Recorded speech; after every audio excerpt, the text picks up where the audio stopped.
بسم الله الرحمن الرحيم. هل أتاك حديث الغاشية؟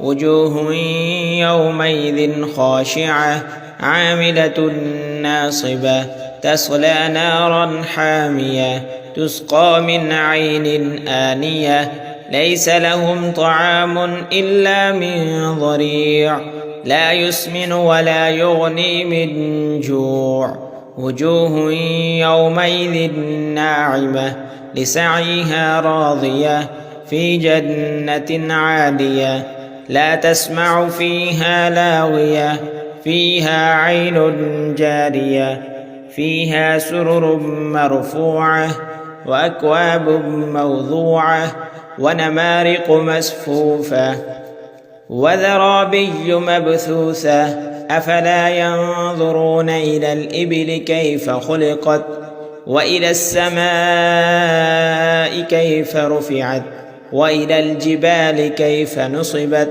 وإلى الأرض كيف سطحت فذكر إنما أنت مذكر لست عليهم بمسيطر إلا من تولى وكفر فيعذبه الله العذاب الأكبر إن إلينا إيابهم ثم إن علينا حسابهم.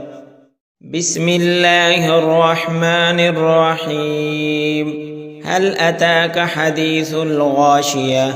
وجوه يومئذ خاشعة عاملة ناصبة تصلى نارا حامية تسقى من عين آنية ليس لهم طعام إلا من ضريع لا يسمن ولا يغني من جوع.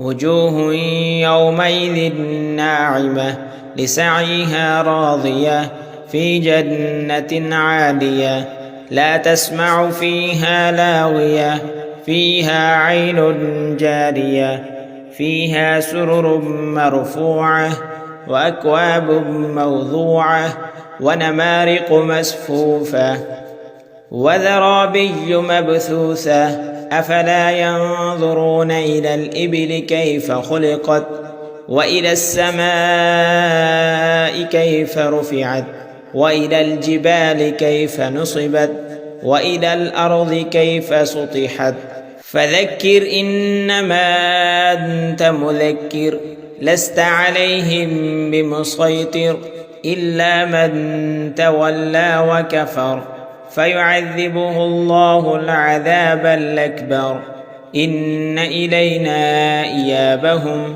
ثم إن علينا حسابهم.